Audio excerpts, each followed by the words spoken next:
जय हिंद दोस्तों, आप सभी का स्वागत है आपके अपने YouTube चैनल बिहारी मीडिया में। मैं सनी देवल आज इडियम्स का नेक्स्ट एपिसोड के बारे में बात करने आया हूँ। पिछले कुछ सेशन में इडियम्स का हम लोग 4 पार्ट कर चुके थे, यानी पार्ट 1, पार्ट 2, पार्ट 3 और पार्ट 4।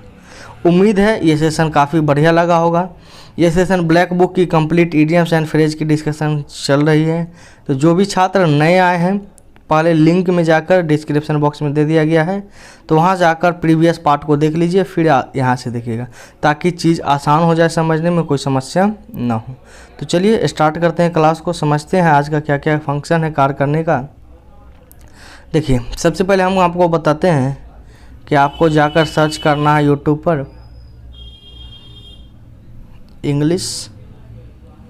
सन्नी सर इंग्लिश बोले थे ना,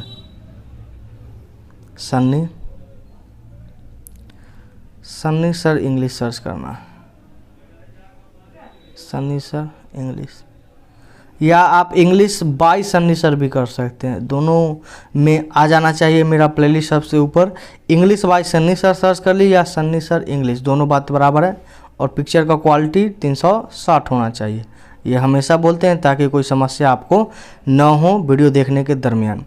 तो चलिए, पिछले इडियम्स हम लोग 100 इडियम्स कंप्लीट कर चुके हैं, तो इडियम्स का हम लोग सेंचुरी मार चुके हैं। ये एक पहला टारगेट है, कुछ खुश होने की ज़रूरत नहीं है, सिर्फ ये एक टारगेट है कि हम लोग 100 इडियम्स ऑलरेडी कंप्लीट कर चुके हैं। नेक्स्ट इडियम्स डिस्कस करते हैं। ऑल मून साइन, काफ़ी प्यारा सेंटेंस और बहुत ही स्पष्ट और क्लियर कह सकते हैं इस इडियम्स का मीनिंग है। क्योंकि समझ देखिए, मून का मतलब क्या होता है? चांद। क्या चांद का अपना साइन है? इमेजिन करिए, चांद भले ही चमकता है मगर उसमें अपना उसका वजूद नहीं है, उसके पास अपना लाइट नहीं है, उसके पास अपना लाइट नहीं है, लाइट नहीं है। वो सूर्य के लाइट, यानी वो सन के लाइट से लाइट होता है। अगर सन का लाइट उस पर सटीक मात्रा में ना पड़े तो उसका भी कोई वजूद दिखाई ही ना दे। और पृथ्वी का एकमात्र उपग्रह क्या है? आपका चांद है। ये आपको पता होना चाहिए। जीके पढ़ने वाले छात्र को पता होता है कि सूर्य का एकलौता उपग्रह चांद है, एक ही उपग्रह है, वो भी चांद। कि उसके पास अपना लाइट नहीं है, इसका मतलब उसके पास वो रियल नहीं है, वो रियल नहीं है। चांद के पास अपना लाइट नहीं है, वो रियल नहीं है। और जब कोई रियल नहीं है तो उसमें रियलिटी कहाँ से आएगी? जब उसमें कोई रियलिटी नहीं है तो इस इडियम्स का मतलब हो गया कि फार फ्रॉम रियलिटी, सच्चाई से कोसों दूर, हवाबाजी के सेंस में निगेटिव। इस इडियम्स का मीनिंग आपका निगेटिव देगा, यानी पॉजिटिव में इस इडियम्स का मतलब नहीं आ सकता, निगेटिव मीनिंग ही हमेशा देगा इस बात को। यानी सच्चाई से कोसों दूर, बहुत दूर, जिसका अपना कोई वजूद ना हो, दूसरे का वजूद पर जिंदा हो, यानी कह सकते हैं दूसरे के चीज़ पर पलने वाला व्यक्ति ही है ऑल मून साइड। टोटल हवाबाजी, फार फ्रॉम रियलिटी। आपके ऑप्शन में इसी प्रकार ऑप्शन हो सकते हैं, फार फ्रॉम रियलिटी। और इडियम्स को हमेशा उसके शब्दों के अकॉर्डिंग ही पकड़ा जाता है। Next idiom, all our might and main. देखिए, ऑल आवर यानी हमारा पूरा का पूरा, ऑल आवर, आपके अंदर जितना भी कुछ होना चाहिए पूरा झोंक दिए।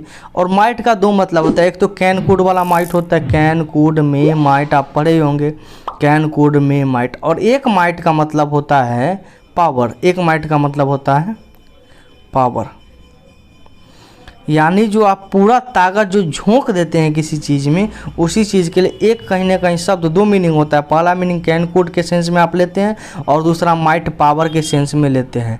तो ऑल आवर माइट, अपना पूरा का पूरा ताकत, ऑल आवर पावर, यानी कह सकते हैं फुल एनर्जी या फुल फोर्स, फुल पावर। आपके अंदर जितना भी ताकत है सबको झोंक लिए, उस सब मिलाकर जो होना चाहिए वही होता है all our might and main. अपना पूरा ताकत से, पूरे जोश के साथ, पूरे दमखम के साथ जो होता है all our might and main, यानी कोई एक चीज़ पर, एक मेन चीज़ पर। देखिए, हमेशा जीवन में याद रखिएगा, जब भी कोई एक मेन टारगेट होना चाहिए उस पर आप जब सब कुछ झोंक देते हैं तो स्वाभाविक बात है आपका हो ही जाता है। वो कोई उसको, पूरी कायनात भी चाहकर उसको आपसे जुदा नहीं कर सकते हैं। तो all our might and main पूरी ताकत से, पूरे जोश, पूरे जो अनुसार के साथ। नेक्स्ट इडियम को कवर करते हैं ऑल थम्स। देखिए अब बहुत ही अच्छा इडियम्स ऑल थम्स। मान के चलिए आपका हाथ है, हाथ में आपको जनरली पता होना चाहिए कि हाथ में एक अंगूठा होता है और 4 उंगली होता है। कितना उंगली होता है? 4 उंगली होता है। इसी तरीक़ा से होता है। अगर मान के चलिए इस एक अंगूठा के जगह पर आपका कोई बच्चा ऐसा जन्मा या जन्म ले जिसका ये अंगूठा पाँचों के पाँचों अंगूठा ही हो, ये मेरा एक अंगूठा है, ये अंगूठा, ये भी अंगूठा हो जाए, ये भी सब अंगूठा ही हो जाए, तो ये कैसा लगेगा दिखने में? तो आप वास्तविकता कहिएगा कि सर पांचों अंगूठा विचित्र टाइप का, स्ट्रेंज लगेगा। आप कह सकते हैं स्ट्रेंज, विचित्र लगने का संभावना, स्ट्रेंज कह सकते हैं, विचित्र लगेगा, वो काफ़ी बेढंगा, क्लमसी कह सकते हैं। इसका एक और मीनिंग क्लमसी कह सकते हैं, यानी आप इसको कह सकते हैं कि काफ़ी बेढंगा टाइप का लगेगा, सटीक नहीं लगेगा, सही नहीं लगेगा, अच्छा नहीं लगेगा। क्योंकि जनरली मनुष्य जब भगवान प्रकृति जो बना कर दिया है उसके अकॉर्डिंग सब चीज़ चलता है तो ठीक है, जब ज़्यादा छेड़छाड़ हो जाता है तो सही नहीं होता है। तो ऑल स्ट्रेंज क्लमसी, इस ऑल थम्स का मतलब हो गया स्ट्रेंज या क्लमसी, यानी बेढंगा, विचित्र कह सकते हैं। Next idiom on your screen allowed a free hand. देखिए अलाउ अ फ्री हैंड, किसी भी कार्य करने के लिए एक अथॉरिटी आपके पास होनी चाहिए, एक पावर होना चाहिए, एक ऐसा होना चाहिए जहाँ पर आपको फ्री छोड़ा जाए।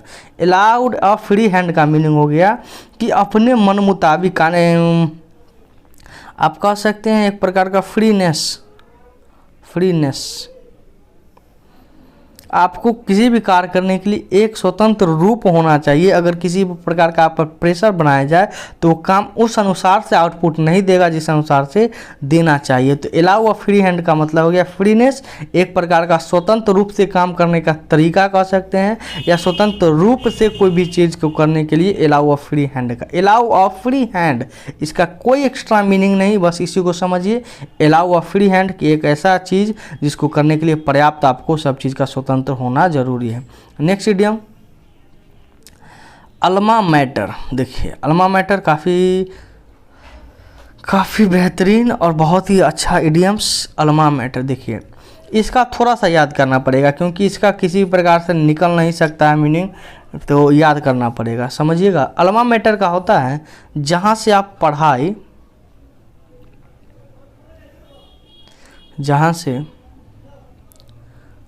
पढ़ाई पूरी की हो, जहाँ से पढ़ाई पूरी की हो। कहने का मतलब हो गया कि आप जब भी किसी गूगल का या कहीं भी कुछ पढ़ते होंगे, किसी का बायोग्राफी पढ़ते होंगे, तो वहाँ लिखा हुआ रहता है अल्मा मैटर। इसका मतलब ये हो गया कि वो व्यक्ति कहाँ से अपनी बेसिक पढ़ाई को पूरी किया है, उसी को बोला जाता है अल्मा मैटर। जहाँ से वह पढ़ाई पूरी की हो, अपना स्कूलिंग पास किया हो, हायर स्कूलिंग पास किया हो या ग्रेजुएशन हो सकता है, तीनों पास किया हो, जहाँ से वो बेसिक पढ़ाई जो होता है, मूल पढ़ाई, उसी को कहता है अल्मा मैटर। जहाँ से आप पढ़ाई पूरी की हो, institute where you have read, जहाँ से आपने पढ़ा हो, उसी के लिए शब्द होता है अल्मा मैटर। ये एक याद करने की चीज़ है alma mater. Alpha and omega, काफ़ी खूबसूरत idioms. Alpha and omega, alpha and omega यानी अल्फ़ा का शायद साइन हमको नहीं पता, शायद ऐसे होता है अल्फ़ा ओमेगा, इस तरह से होता है ओमेगा, अल्फ़ा एंड ओमेगा। तो याद रखिएगा ए से लेकर अल्फ़ा, अल्फ़ा से ओमेगा यानी शुरू से लेकर अंत तक, बिगिनिंग से एंड तक, यानी कोई भी चीज़ यहाँ से स्टार्ट हुआ और यहाँ इसका एंड है, तो शुरू से लेकर जब आप अंत करते हैं तब आप कहते हैं अल्फ़ा एंड ओमेगा। शुरू से लेकर अंत तक के सेंस में आता है alpha and omega. Next idiom है आपके स्क्रीन पर अल्फ़ाबेट सूप। अब इसको कैसे याद करिएगा? अल्फ़ाबेट, आपको पता है अल्फ़ाबेट में कितने लेटर्स होते हैं? 26। अब अगर हम बोले कि 26 का आप सूप बनाकर पी जाइए, अब लेटर्स आपको लिखने होते हैं इस तरह से ABCD, आप XYZ तक जाते हो, मगर हम बोले कि इसको आप सूप बनाकर पी जाइए। क्या करिए? सूप का मतलब आपको पता है कि सूप एक प्रकार का जूस होता है जो एनर्जेटिक होता है और बहुत ही चीज़ों से मिलाकर बनाया जाता है, तो उसी को सूप कहते हैं। इसको पी जाइए आप, तो क्या पी जाइएगा? तो कहेंगे तो होता है जब आप 2600 लीटर को मिलाइएगा तो वो क्या हो जाएगा, सूप इधर उधर मिक्सचर हो जाएगा। तो इसीलिए इसका इडियम्स का मीनिंग होता है मिक्सचर। किसी भी चीज़ को मिश्रित कर देना, मिला देना, सूप बनाकर। सूप क्या होता है, बहुत चीज़ों का मिश्रण होता है। उसी तरीका अल्फ़ाबेट सूप यानी 2600 लीटर का जब आप मिक्सचर कर देते हो तो उस इडियम्स का मतलब होता है मिक्सचर के सेंस में आता है। ये बात हमेशा याद रखिएगा। नेक्स्ट इडियम है always a bride made never a bride. देखिए सबसे पहले ब्राइड मेड और ब्राइड का मतलब समझिए। गर्मी बहुत हद से ज़्यादा है, थोड़ा सा रुक कर पढ़ेंगे हम लोग। Always a bride man never a bride. थोड़ा सा हम कलर चेंज कर लेते हैं। Always a bride man never a bride, ये काफ़ी खूबसूरत सा आइडियम से, इसको समझिएगा प्यार से। देखिए ब्राइड का मतलब आपको पता होता है कि दुल्हन। एक गाना याद आ रहा होगा, दूल्हे का सेहरा सुहाना लगता है, दुल्हन का तो दिल दीवाना लगता है। तो ब्राइड का मतलब होता है दुल्हन, और ब्राइड ग्रूम, इसी में आप ब्राइड ग्रूम कर दीजिएगा, इसी में आप लगा दीजिएगा ब्राइड ग्रूम, तो उसका मतलब हो गया दूल्हा। और ब्राइड मेड का मतलब हो गया जो दुल्हन के साथ रहने वाली दासी होती है, या दुल्हन का जब शादी वगैरह होता है देखते हैं एक दुल्हन के पीछे कितना सारा असिस्ट करने के लिए उसके सपोर्टिव में वहाँ पर आती है। तो ऑलवेज या ब्राइड मेड नेवर भी है। देखिए जब भी कोई शादी फंक्शन होता है तो हमेशा दूल्हा और दुल्हन को प्राथमिकता दिया जाता है, उसके साथ रहने वाले सहयोगियों को बाद में भुला दिया जाता है, और वहीं पर जो दूल्हा और दुल्हन होता है उसी पर फोकस होता है बाकी पर। तो इसका मतलब हो गया कि हमेशा आप दूसरे पायदान पर, फर्स्ट प्रायोरिटी आपकी जो होनी चाहिए वो ब्राइड ही होगी, या ब्राइड ग्रूम दूल्हा या दुल्हन होगा, मगर यहाँ पर दुल्हन की बात कर रही है। उसका दासी का जो प्रायोरिटी है जो उसका हमेशा सपोर्टिव पार्ट सेकेंड स्थान पर होता है। तो हमेशा दूसरे स्थान पर आना, हमेशा बाद में आना, पहले ना आना, इसी इडियम्स का मीनिंग हो गया कि हमेशा बाद में आना या दूसरे स्थान पर। दो मतलब हो सकता है, पहला कि हमेशा बाद में आना या दूसरे स्थान पर आना, दूसरा ये मीनिंग होगा। तो हमेशा दूसरे स्थान पर आना, पहले स्थान पर ना। नेवर अ ब्राइड, कभी नहीं पहले स्थान पर आना। Next idiom and about turn. And about turn, देखिए टर्न का मतलब हम कल भी बताएं अ टर्निंग क्वेश्चन, इस प्रकार का एक इडियम्स था। जो भी नहीं देखे हैं जाकर देख लीजिएगा, समझ में आ जाए। And about turn, and about turn, turn का मतलब क्या होता है, मुड़ जाने। और जब अबाउट का मतलब के बारे में होता है, किसी चीज़ के बारे में। जब किसी चीज़ के बारे में आपका राय विचार बदल जाए तब उसीलिए इट्स इडियम का प्रयोग होता है। एंड अबाउट टर्न यानी होता है राय में परिवर्तन, राय में चेंज कर सकते हैं, राय में चेंज। जो आपके बात विचार ओपिनियन है, जब यहाँ पर सिंपल से समझ लीजिए ओपिनियन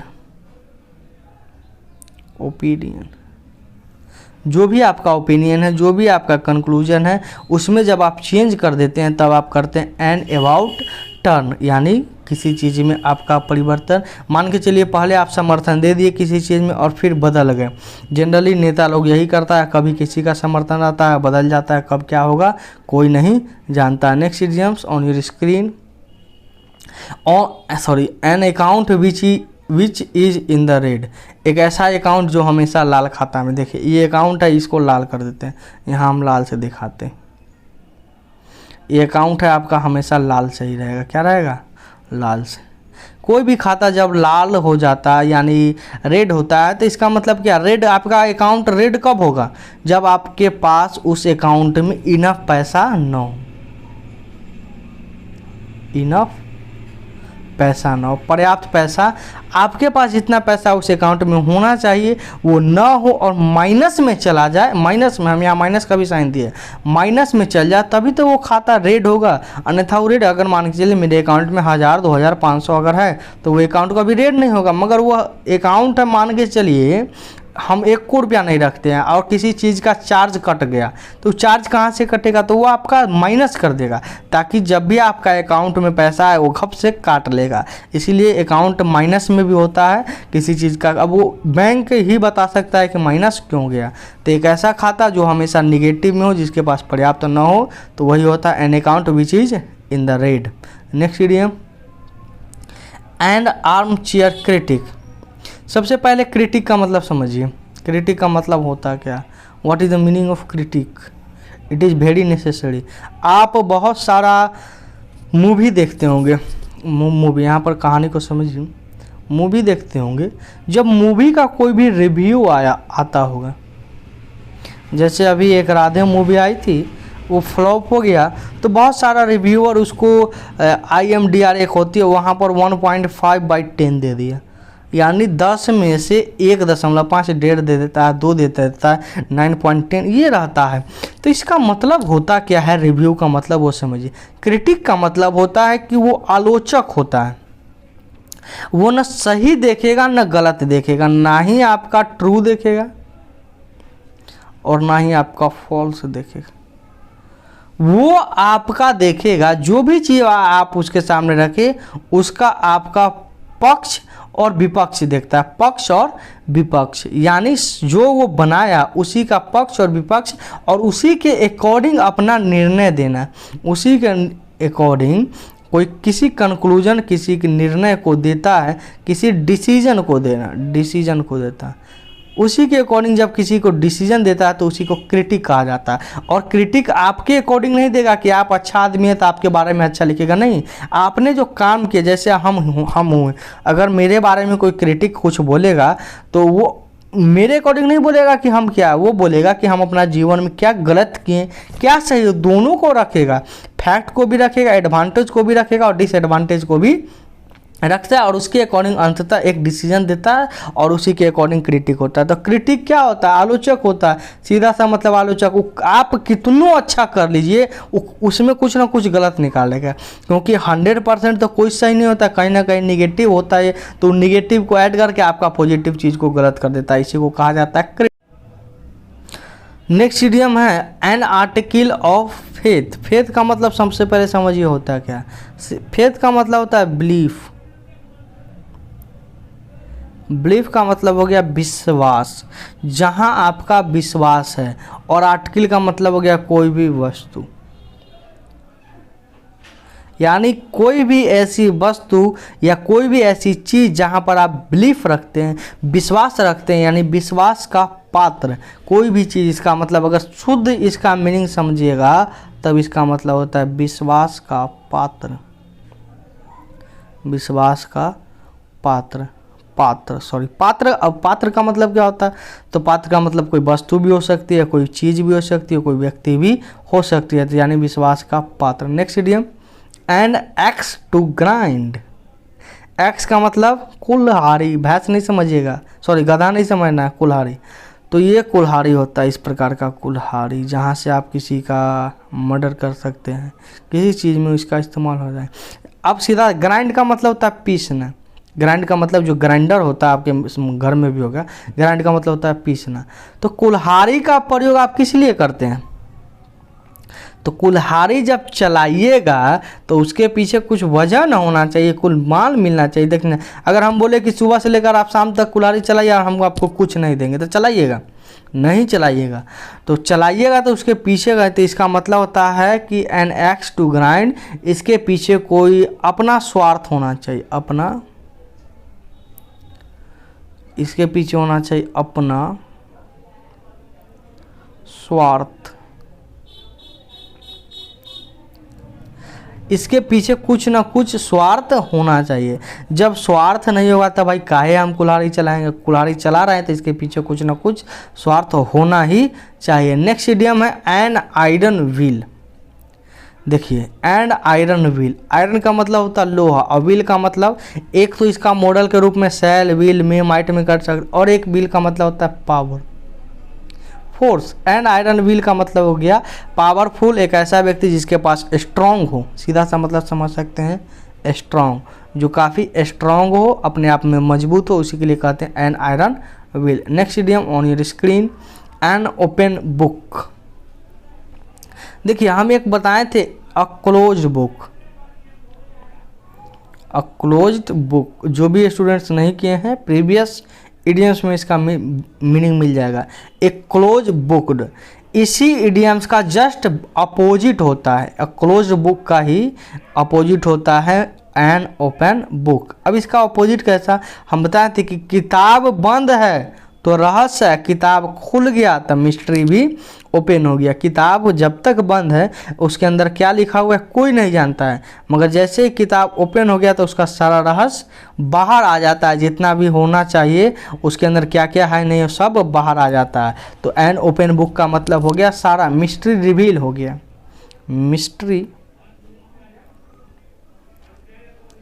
मिस्ट्री रिवील, जो भी मिस्ट्री उसके अंदर रहस्य होना चाहिए वो उजागर हो जाए। रिवील का मतलब होता है उजागर, तो वो बाहर आ गया। इसी के संबंध में प्रयोग होता है an open book, mystery reveal. Next idiom and your screen. And uphill task, देखिए टास्क और अपहिल, अपहिल हिल के ऊपर अप करना है, उसके ऊपर जाना है। तो किसी भी पहाड़ी के ऊपर जाना वो कठिन इजी काम नहीं होता, वो काफ़ी डिफ़िकल्ट होता है। तो आप अप हिल यानी हिल के ऊपर जाना है, तो इसका मतलब सीधे सा मतलब समझ सकते हैं डिफ़िकल्ट, कठिन कार्य। जो कठिन कार्य होता है उसी के लिए प्रयोग होता है and uphill task. Next idiom apple of Discord. देखिए डिस्कॉर्ड का मतलब ये होता है मतभेद। अब जैसे ही डिस्कॉर्ड का मतलब आपको पता हो गया तो इस इडियम्स का भी मतलब आपको पता हो गया। इसका मतलब हो गया मतभेद, और मतभेद का कारण एप्पल, एप्पल क्यों सेव है तो सेव ही कारण है, झगड़े का कारण ही सेव है। तो एप्पल ऑफ डिस्कॉर्ड का मतलब हो गया मतभेद का कारण, सीधा सा मतलब डिस्कॉर्ड का मतलब ही हो जाता है मतभेद। Next idiom apple of one's eye. One's eye, एक वंस आई का मतलब अपनी आँखों का एप्पल। कोई अपनी आँखों के सामने अगर एप्पल रखता है तो वो प्यारा है, अच्छा है। इसका मतलब होता है बहुत ही प्यारा, बहुत ही प्यारा। एप्पल ऑफ डिस्कॉर्ड बहुत ही प्यारा, या आँख का तारा भी कह सकते हैं। आप क्या कह सकते हैं इसको, आँख का तारा। Apple of discord apple of one's eye, आँखों का तारा, आँखों कर दीजिए, आँखों का तारा। कोई आँखों का तारा है तो एप्पल ऑफ वंस आई, हमारी आँखों का सेव। Apple of discord apple of one's eyes. Apples and oranges. देखिए एप्पल्स एक वस्तु, ऑरेंज दो वस्तु। क्या एप्पल क्या ऑरेंज सेम है? कहेगा सर एप्पल अलग चीज़ होता है, ऑरेंज अलग चीज़ होता है, मगर दोनों फल ही होता है, मगर टू डिफरेंट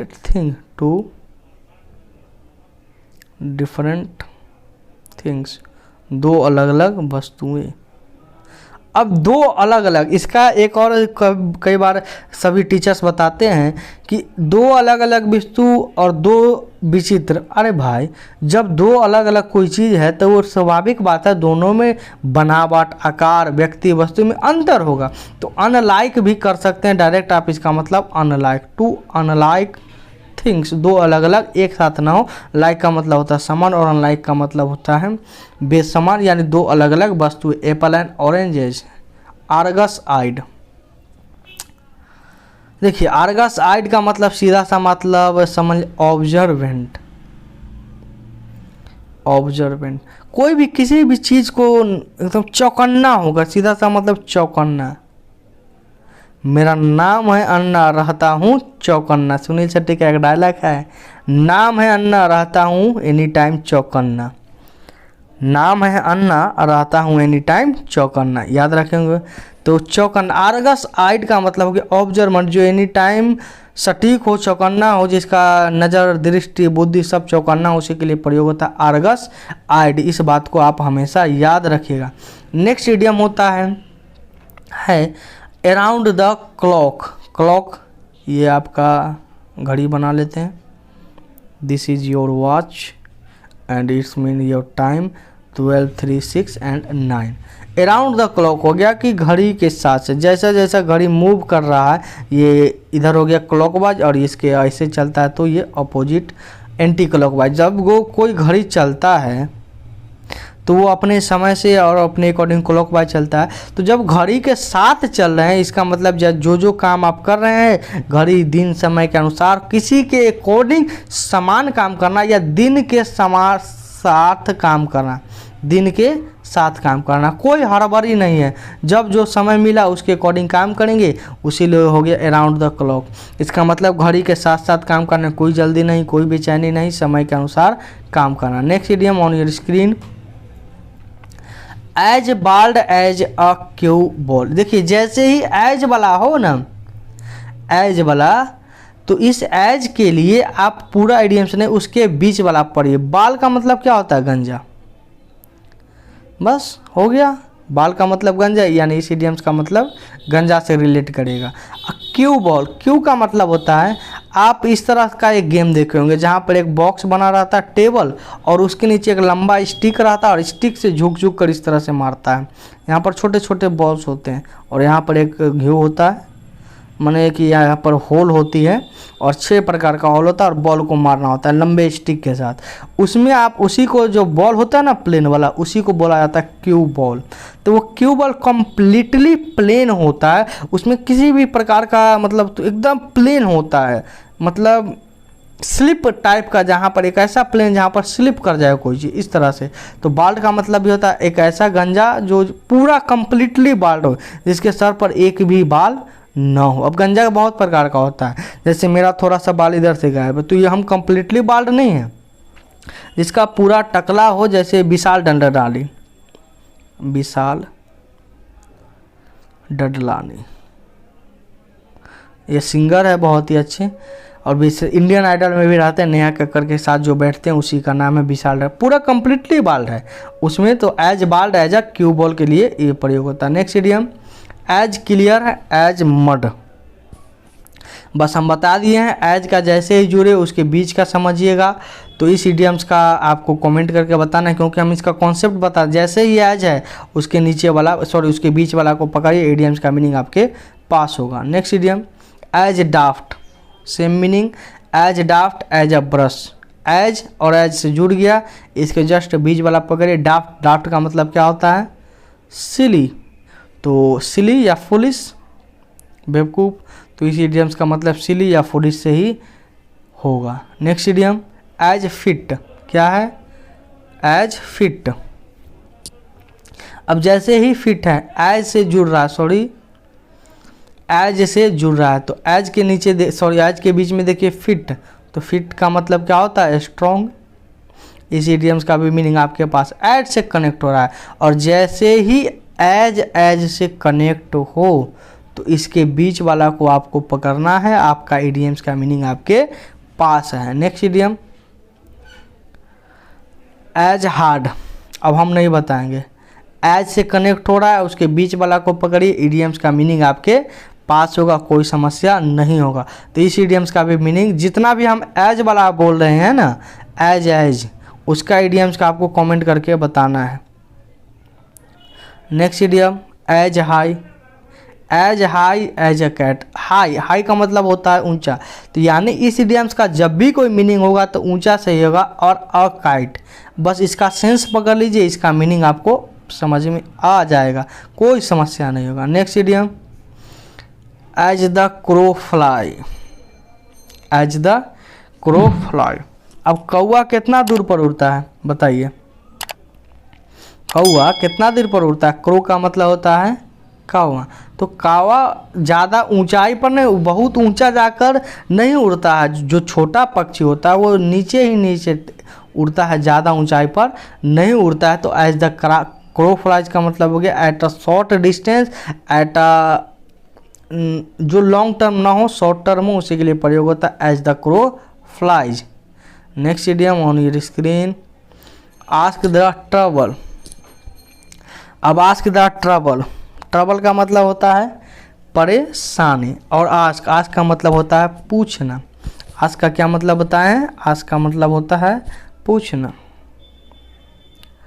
पूछना। और किसके बारे में पूछना? ट्रबल, तो परेशानी के बारे में पूछना। इस इडियम का सिंपल सा मीनिंग, आस्क द ट्रबल।